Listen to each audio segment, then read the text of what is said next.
लद्दाख क्षेत्र में चीन की घुसपैठ को लेकर केंद्र सरकार काफी गंभीर है। 6 जून को लेफ्टिनेंट जनरल हरिंदर सिंह के नेतृत्व में इस मामले पर बातचीत होगी। इससे पहले दोनों देशों के मेजर जनरल स्तर के अधिकारियों ने सीमा विवाद पर बातचीत की थी। बताया जा रहा है कि 2 जून को northern army commander lieutenant general Y K. Joshi ने लद्दाख का दौरा किया था और इसके बाद दोनों देशों में कुछ बातों पर सहमति भी बन गई थी। इस बातचीत में चीनी सेना का पीछे हटना भारत की पहली शर्त थी।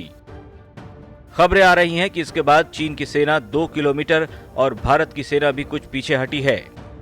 सेना को उम्मीद है कि 6 जून की बातचीत के बाद चीनी सेना अपने क्षेत्र में वापस लौट जाएगी। कि आप लोग बहुत स्तर पर चीन जैसे पड़ोसी देश के साथ हम बहुत स्तर पर डील करेंगे, लेकिन एक रक्षा मंत्री के तौर पर आप एलएसी की मौजूदा स्थिति को कैसे कहेंगे और देश को क्या आश्वासन देना चाहेंगे? मैं देश को इतना ही आश्वासन देना चाहता हूं कि पूरी तरह से देश को आश्वस्त रहना चाहिए कि हम किसी भी सूरत में भारत के स्वाभिमान पर चोट नहीं पहुंचने देंगे। लेकिन कभी कभी चीन के साथ कुछ ऐसी परिस्थितियां ये पैदा हो जाती हैं और इसके पहले भी पैदा हुई हैं और हाल फिलहाल में इस मई के महीने में भी वहां पर एलएसी के ऊपर जैसा आपने कहा कि ये परिस्थितियां पैदा हुई हैं, लेकिन इसको सुलझाने की कोशिश जारी है। लद्दाख क्षेत्र में चीनी सेना की घुसपैठ को लेकर रक्षा मामलों के जानकार भी अपनी चिंता लगातार जाहिर करते रहे हैं। बाड़मेर जैसलमेर जिले के पूर्व सांसद और रक्षा विशेषज्ञ मानवेंद्र सिंह ने भी चीनी घुसपैठ के मुद्दे पर अपनी प्रतिक्रिया दी है। हमारे रिपोर्टर विमल भाटिया से बातचीत के दौरान मानवेंद्र सिंह ने बताया कि इस मामले को भारत सरकार हल्के में कतई न ले, नहीं तो परिणाम गंभीर हो सकते हैं। मेरे साथ एक पूर्व सांसद वो रक्षा विशेषज्ञ कर्नल मानवेंद्र सिंह जी, ये टेरिटोरियल आर्मी में भी कर्नल में रह चुके हैं, जैसलमेर आए हैं। हम इनसे बात करेंगे जो अभी वर्तमान हालात है, खासकर जो लद्दाख की जो स्थितियाँ हैं वहाँ पर दोनों देशों के बीच चीन और भारत में तनाव बना हुआ है। मानवेंद्र जी स्वागत है आपका। वर्तमान में जो अभी जो हालात है, जो खासकर लद्दाख बॉर्डर पे चीन की जो नापाक हरकतें लगातार बढ़ती जा रही है, भारत सरकार किस तरह का जवाब दे रही है? क्या मतलब स्थितियाँ बन रही हैं वहाँ पर? स्थिति बहुत गंभीर है और मैं समझता हूँ कि 67 में जो एक बार भिड़ंत हुई थी 62 की लड़ाई के बाद, उसके बाद ये सबसे गंभीर मोबिलाइजेशन है। अब चीन, मेरी समझ में, जो मुझे जानकारी है उस एरिया की, मेरी समझ में चीन ने अपने देश में प्रवेश करा है, अपने बॉर्डर में प्रवेश करा है, इसलिए हमने मोबिलाइज करा। कितना प्रवेश करा है वो क्षेत्र पर वही एग्जैक्ट तो मैं बता नहीं सकता क्योंकि मैं वहाँ गया नहीं हूँ, लेकिन वहीं के नागरिक बताते हैं कि किस एरिया में 3 किलोमीटर है, कोई ज़्यादा है, कहीं कम है, परंतु प्रवेश है, इसलिए अपना मोबिलाइजेशन है। इसकी जानकारी पहले तो भारत सरकार अपने देश के साथ शेयर करे, अपने नागरिकों को विश्वास में ले कि ये इतना गंभीर विषय है क्योंकि चीन ने प्रवेश करा है।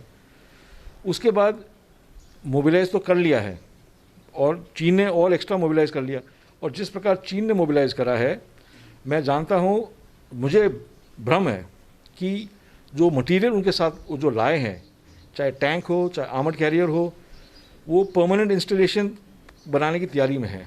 अब एक बार घुसपैठ हो गया, प्रवेश हो गए अपने देश में और परमानेंट इंस्टॉलेशंस उनके साथ पीछे हैं, तो मुझे लगता है कि ये मामला और अति गंभीर होगा। आपको क्या लगता है, राजनाथ सिंह जी करके बातचीत से मुद्दा हल सकता है, तो क्या लगता है बातचीत से करनी चाहिए या कोई और तरीके से, कूटनीति तरीके से इसको हल करना चाहिए?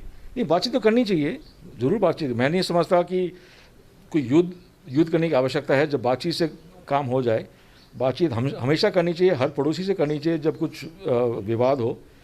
परंतु राजनाथ सिंह के लेवल की बात नहीं है, ये ऊपर लेवल की बात है। प्रधानमंत्री स्वयं हर 6 महीने चीन के साथ वार्ता करते आए हैं, बैठक करते आए हैं। अभी पिछले वर्ष महाबलीपुरम में बैठक हुई थी दोनों नेताओं की, तो उनके साथ प्रधानमंत्री स्वयं ही बात करें, तब जाकर ये मामला सुलटेगा। अमेरिकी राष्ट्रपति डोनाल्ड ट्रंप ने भी अभी मध्यस्थता करने की बात कही है, इसमें ये इसकी क्या ज़रूरत हो सकती है? क्या वाकई ये भारत को इसकी ज़रूरत पड़ेगी?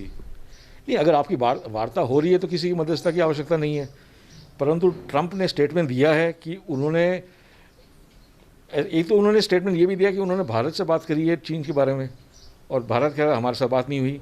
इसलिए मैं कहता हूँ ना कि हमें जो भी सूचना मिल रही है वो बाहर से मिल रही है, विदेशी देशों से मिल रही है, विदेशी न्यूज़ नेटवर्क से मिल रही है, जबकि यहाँ से मिलनी चाहिए, देश से मिलनी चाहिए, देश के राज से मिलनी चाहिए, और राज को अपने नागरिकों को विश्वास में लेना चाहिए कि ये बात है और ये हम आगे ये कदम उठाएंगे।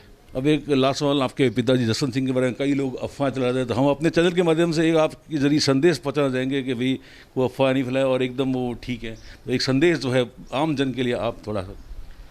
वो मुझे भी बार बार लगातार फ़ोन आते रहे। जिस दिन ये अफवाह चालू हुई, किसी ने पता नहीं कहाँ से चालू करी, ये तीसरी चौथी बार हुआ ऐसा। और पर उसके बारे में क्या करें, जब लोगों का जीवन सोशल मीडिया के आधारित हो गया है और उस पर उनको मनोरंजन प्राप्त होता है, गलत समाचार फैलाने में, गलत समाचार पढ़ने में उनके दिमाग को कोई ये बातें प्रभावित करती हैं, तो ईश्वर ही उनका भला करे। जो चाइना बॉर्डर के बारे में जो उन्होंने बोला है कि हर तरह से जो भारत सरकार जो है वो पूरी तरह, हालांकि मुस्तैद है, हर तरह से जवाब दे सकती है, लेकिन देश को भी इसके बारे में गुड फेथ में लेना चाहिए। उनको हर तरह से चीज़ शेयर करनी चाहिए, जो वर्तमान जो हालात है, भारत सरकार किस तरह इस चुनौती से निपट रही है। विमल भाटिया, जैसलमेर, आस्थान तक के लिए।